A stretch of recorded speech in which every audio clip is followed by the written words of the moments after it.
Welcome to rapid maths Tamil channel. Tamil Nadu teacher education யூனிவர்சிட்டியில் படிச்சிருக்கக்கூடிய BEd மற்றும் எம்எட் மாணவர்களுக்கான ரிசல்ட்ஸ்ன்றது வெளியிடப்பட்டிருக்கு. ஸோ இதில் மெயினாக பார்த்திங்கன்னா ஸ்டூடெண்ட்ஸுக்கான டவுட்ஸை பொறுத்தவரையில் பிஎட் தேர்டு செமஸ்டர் கமிஷனுடைய ரிசல்ட்ஸ் வந்ததான்றது நிறைய பேருக்கான ஒரு டவுட்டாக இருக்குது. அதை பற்றியும் அதே போல் ரீவேல்யூஷன் ஸோ அது எப்பொழுது வரும்ன்றதும் நிறைய பேருக்கு இந்த எக்ஸாமினேஷன்ஸில் மார்க்ஸ் குறைவாக இருக்குன்றது நிறைய பேர் சொல்ல மாணவர்களுடைய திங்கிங்காகும். அதே போல் நிறைய மாணவர்கள் ஒரு சில மாணவர்கள் வந்து ஃபெயில் ஆகிருக்கீங்க. ஸோ அந்த மாதிரியான மாணவர்கள் என்ன பண்ணணும் ரீவேல்யூவேஷனுக்குன்றதை நம்ம இந்த வீடியோவில் டீட்டெயில்டாக பார்க்கலாம்.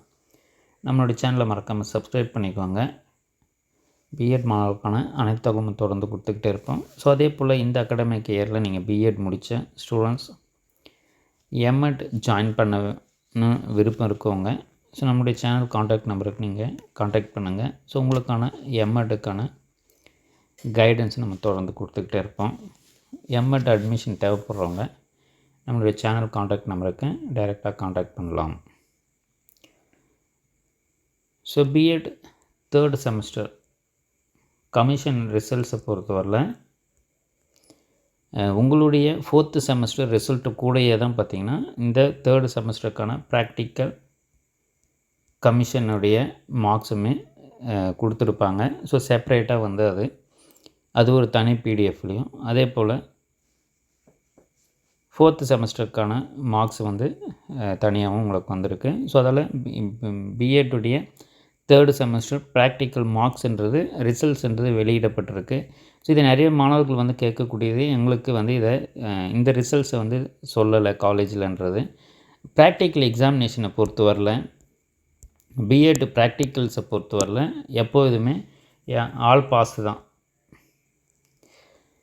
பிஎட் ப்ராக்டிக்கல் கமிஷனை பொறுத்தவரை அனைத்து மாணவர்களுமே வந்து பாஸ் ஆகிடுவாங்க. ஸோ அதால் வந்து உங்களுக்கு செப்பரேட்டாக அந்த ரிசல்ட்ஸை வந்து உங்களுக்கு சொல்லியிருக்க மாட்டாங்க.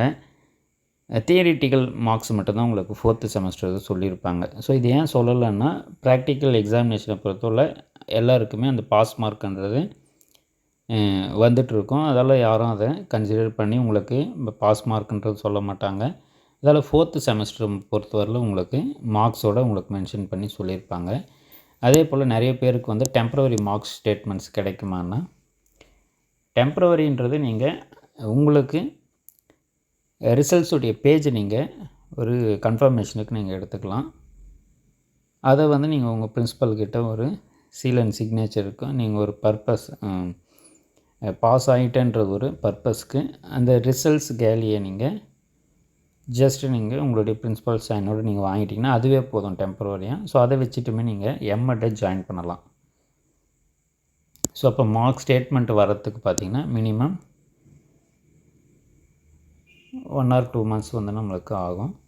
ஸோ அதெல்லாம் நீங்கள் மார்க்ஸ் ஸ்டேட்மெண்ட்ஸ் வர வரல நீங்கள் வெயிட் பண்ணுங்கள். உங்களுடைய காலேஜில் நீங்கள் கான்டாக்டில் இருங்க. மார்க் ஸ்டேட்மெண்ட் கிடைச்ச உடனே உங்களுக்கு கொடுத்துருவாங்க. நீங்கள் எம்எட் ஜாயின் பண்ணுறதா இருந்தால் உங்களுக்கு நீங்கள் பிஎட் கம்ப்ளீட் பண்ண டிசியும் அதே போல் ரிசல்ட் பேஜ் இருந்தாலுமே போதும், நீங்கள் எம்எட்டை ஜாயின் பண்ணிக்கலாம். அதில் எந்த ஒரு பிரச்சனையுமே கிடையாது. ஸோ எம்எட் ஜாயின் பண்ணக்கூடிய ஸ்டூடெண்ட்ஸு பிஎட்டுடைய கோர்ஸ் கம்ப்ளீஷன் அதே போல் டிசி ஸோ இது இருந்ததுனாவே போதும், நீங்கள் எம்எட்டை ஜாயின் பண்ணிக்கலாம். அதே போல் நிறைய மாணவர்கள் வந்து மார்க்ஸ் வந்து குறைவாக இருக்குன்ற சொல்லக்கூடிய ஸ்டூடெண்ட்ஸ் வந்து நீங்கள் ரீவேல்யூவேஷன் வேணால் அப்ளை பண்ணலாம். இந்த ரீவேல்யூவேஷன் ரீடோட்டலிங்கு ஸோ இதுக்கெல்லாம் திரும்பவுமே வந்து உங்களுக்கு ஒரு நோட்டிஃபிகேஷன் கொடுப்பாங்க.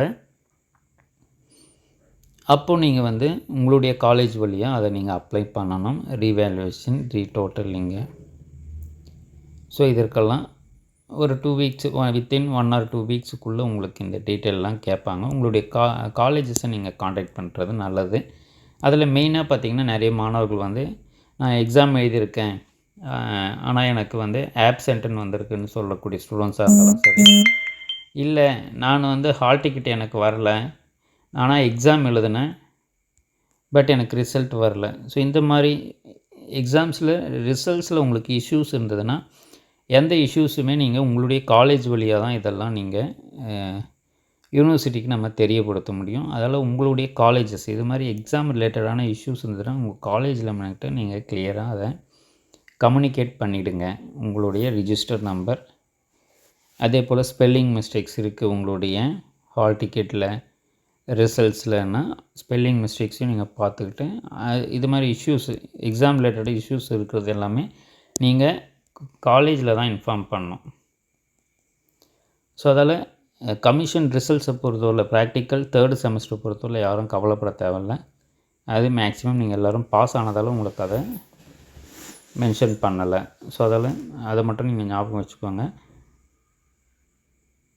மற்றபடி எம்எட் அட்மிஷன் தேவைப்படுறவங்க நம்மளுடைய சேனல் காண்டாக்ட் நம்பரை நீங்கள் டைரெக்டாக காண்டாக்ட் பண்ணலாம். எம்எட் ஜாயின் பண்ணுறதுக்கு ஜஸ்ட்டு நீங்கள் இந்த ரிசல்ட்ஸ் பேஜ் இருந்தாலுமே போதும், நீங்கள் ஜாயின் பண்ணிக்கலாம். மார்க் ஸ்டேட்மெண்ட்ஸ் வர வரலாம் வெயிட் பண்ண தேவையில்லை. நீங்கள் ஹையர் ஸ்டடீஸும் நீங்கள் எதை வேணால் படிக்கலாம். டிசி இருந்தால் போதும். வேறு எந்த டவுட்ஸ் இருந்தாலும் இந்த வீடியோக்களை கமெண்ட் பண்ணுங்கள். தேங்க்யூ. தேங்க்ஸ் ஃபார் வாட்சிங்.